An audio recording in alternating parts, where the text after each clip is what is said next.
Ribuan warga Burkina Faso turun ke jalan di ibu kota, Ouagadougou, untuk menunjukkan dukungan mereka kepada Presiden transisi, Kapten Ibrahim Traoré, setelah adanya laporan tentang upaya kudeta yang digagalkan oleh junta militer. Demonstrasi ini juga dipicu oleh kritik dari pejabat Amerika Serikat terhadap kepemimpinan Traoré yang dianggap oleh para pendukungnya sebagai bentuk campur tangan asing. Keamanan dan hak asasi manusia. Situasi keamanan di Burkina Faso terus memburuk akibat meningkatnya aktivitas kelompok bersenjata Islamis. Konflik yang berlangsung telah menyebabkan jutaan orang membutuhkan bantuan kemanusiaan, dengan akses terhadap makanan, air, dan layanan dasar menjadi semakin sulit. Selain itu, laporan dari Human Rights Watch menyoroti pelanggaran hak asasi manusia yang dilakukan oleh kelompok bersenjata Islamis, pasukan keamanan negara, dan milisi pro-pemerintah yang semakin memperburuk kondisi kemanusiaan di negara tersebut. Perubahan ekonomi dan aliansi internasional.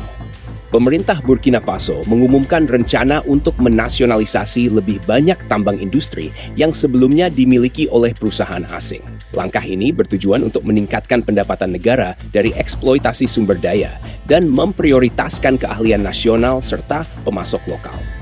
Sebagai bagian dari strategi ini, pemerintah telah memberikan lisensi pertambangan industri baru kepada perusahaan Rusia, Nordgold, menunjukkan pergeseran aliansi dari mitra tradisional Barat ke Rusia. Keterlibatan militer Rusia. Baru-baru ini dilaporkan bahwa sekitar 1.700 pasukan komando Rusia telah tiba di Burkina Faso. Kehadiran mereka dianggap sebagai sinyal kuat terhadap pengaruh Barat di kawasan tersebut. Pasukan ini dikabarkan akan membantu dalam operasi keamanan dan pelatihan militer, memperkuat hubungan antara Burkina Faso dan Rusia. Situasi di Burkina Faso tetap kompleks dan dinamis, dengan tantangan di bidang politik, keamanan, ekonomi, dan hubungan internasional yang saling terkait. Kehadiran militer Rusia di Burkina Faso memiliki beberapa dampak yang signifikan di tingkat lokal, baik dari sisi keamanan, sosial, hingga geopolitik. Berikut adalah dampak-dampak utamanya. 1. Peningkatan kapasitas militer pemerintah. Rusia mengirim sekitar 1.700 pasukan komando untuk membantu pemerintah Burkina Faso, khususnya dalam pelatihan militer dan operasi kontraterorisme. Ini membantu memperkuat militer lokal yang selama ini kewalahan menghadapi kelompok bersenjata jihad seperti ISIS dan Al-Qaeda di wilayah Sahel. 2. Pengaruh terhadap dinamika politik lokal. Pemerintah transisi di bawah Kapten Ibrahim Traoré menggunakan kehadiran Rusia untuk menegaskan kedaulatan dan menolak pengaruh Barat, khususnya Prancis dan AS. Dukungan Rusia memperkuat posisi politik Traoré dan mempersempit ruang bagi oposisi domestik yang pro-Barat. 3. Respon dari masyarakat sipil. Sebagian masyarakat melihat kehadiran militer Rusia sebagai solusi atas ketidakmampuan pasukan Barat sebelumnya dalam menangani ancaman teroris. Namun, ada juga kekhawatiran tentang pelanggaran HAM yang mungkin terjadi, mengingat rekam jejak kelompok seperti Wagner di negara-negara Afrika lainnya. 4. Ketegangan regional.